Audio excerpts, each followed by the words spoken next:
하나님의 은총이 이른 새벽에 기도의 자리에 나오신 성도님들과 함께 하시길 바랍니다.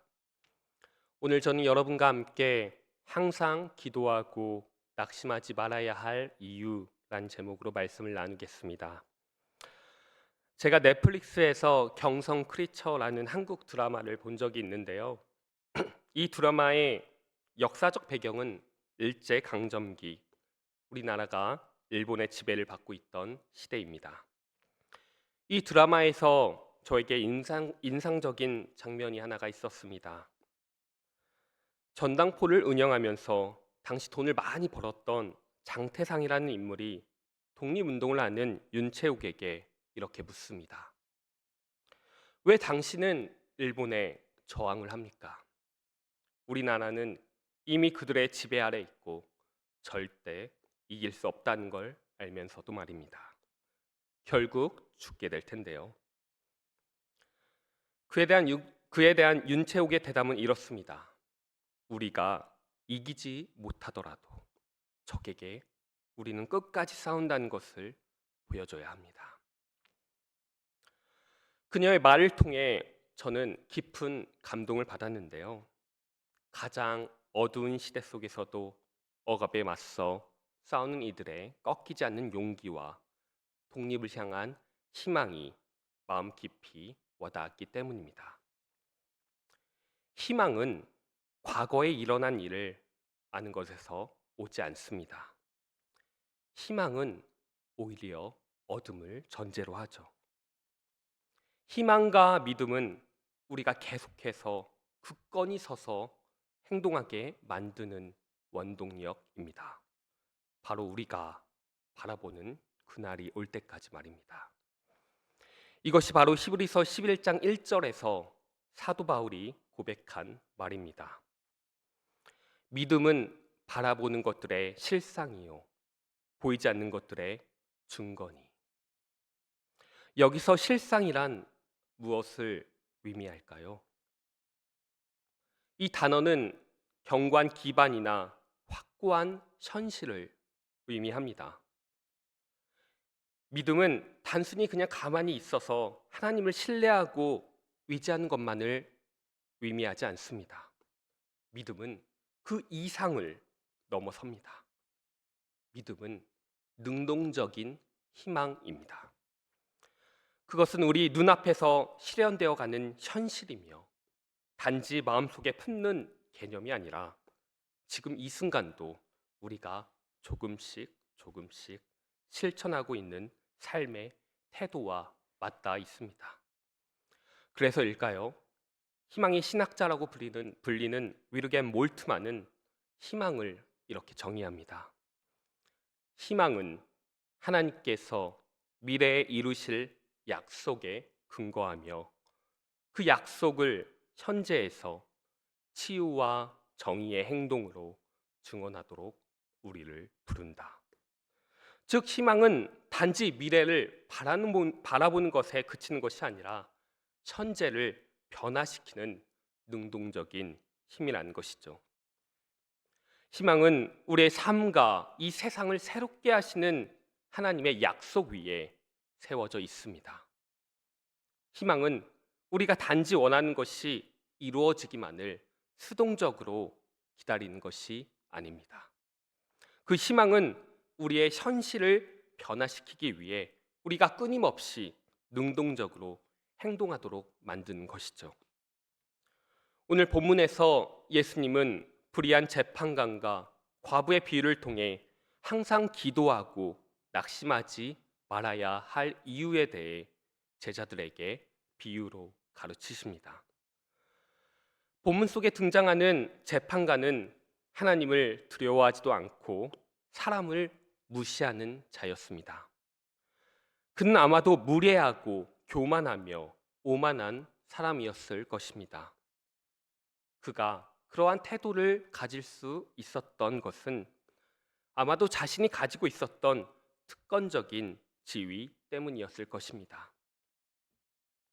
반면에 또 다른 한 명이 등장하죠. 바로 가부인데요. 그와는 매우 대조적인 모습을 보입니다. 당시 사회에서 이 가부는 고아와 나그네와 같이 가장 약하고 취약한 존재 중 하나였습니다.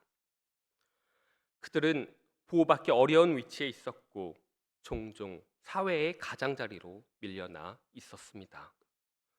분명 이 과부가 이 상황을 혼자 감당한다는 것은 매우 힘든 일이었을 것입니다. 그녀는 불의한 재판관과 마주해야 했고 홀로 그 부당함에 맞서야 했습니다.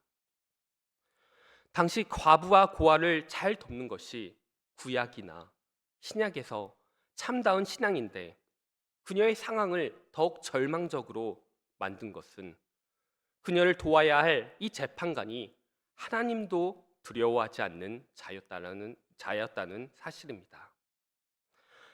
그렇기 때문에 이 과부는 법과 권력에 위지할 수 없었고 신앙적 양심도 인간적 배려도 기대할 수 없는 이 재판관 앞에서 자신의 억울함을 풀어달라고 요청해야 했습니다.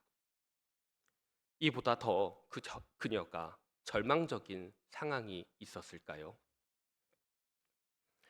처음에 재판관은 이 과부의 요청을 들어주지 않았습니다. 하지만 과부는 포기하지 않았죠. 그녀는 계속해서 끊임없이 재판관을 찾아갑니다. 마침내 이 재판관은 그녀의 끈질김을 감당하지 못하고 이렇게 말합니다. 5절 말씀입니다. 이 과부가 나를 번거롭게 하니 내가 그 원한을 풀어주리라. 그렇지 않으면 늘 와서 나를 괴롭게 하리라 하였느니라. 늘 와서 나를 괴롭게 한다는 이 재판관의 말을 통해 이 과부가 재판관에게 자신의 원한을 풀어달라고 단순히 한 번만 간청한 것이 아니라 계속해서 반복적으로 이 재판관을 찾아가 자신의 억울함을 호소했다는 사실을 우리는 알 수 있죠.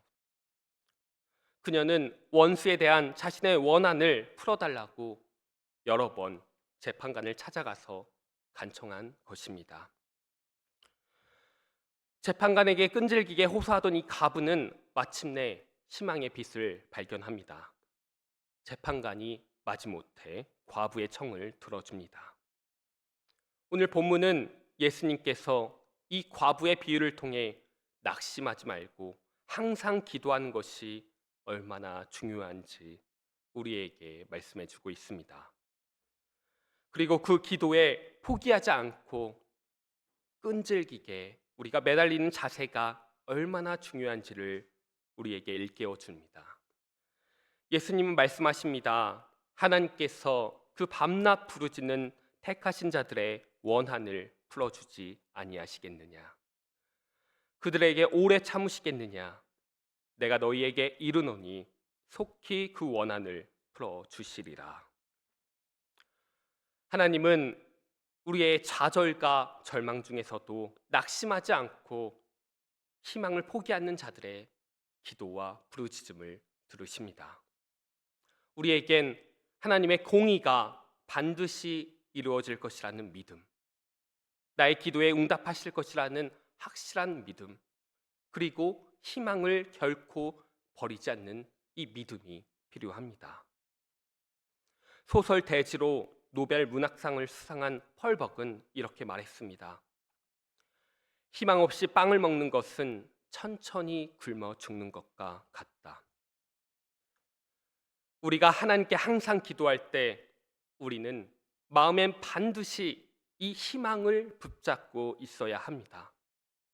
그 희망은 하나님께서 우리의 기도를 들으시고 응답하신다는 믿음의 뿌리를 두고 있습니다.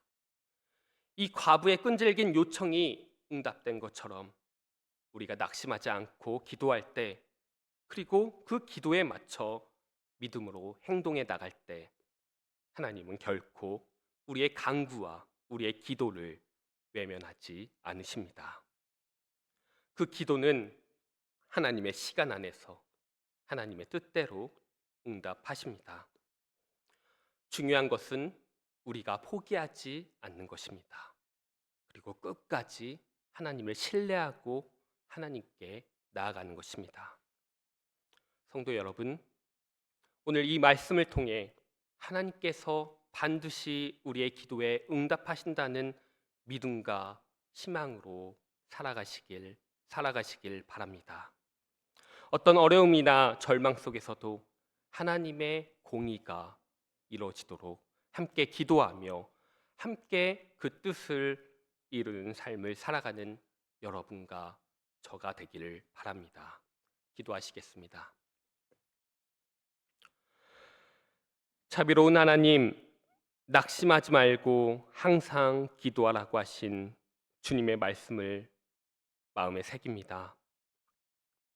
불의한 세상 속에서도 과부처럼 끝까지 간구하며 주님의 공의와 자비를 구하는 자가 되게 하시고 주님의 뜻이 이 땅 가운데 이루어지기를 소망하며 주님의 뜻대로 살아가게 하옵소서.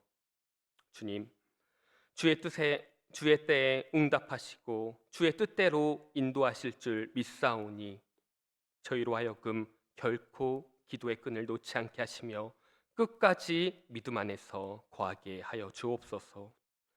이 모든 말씀을 우리 주 예수 그리스도의 이름으로 간절히 기도드립니다. 아멘.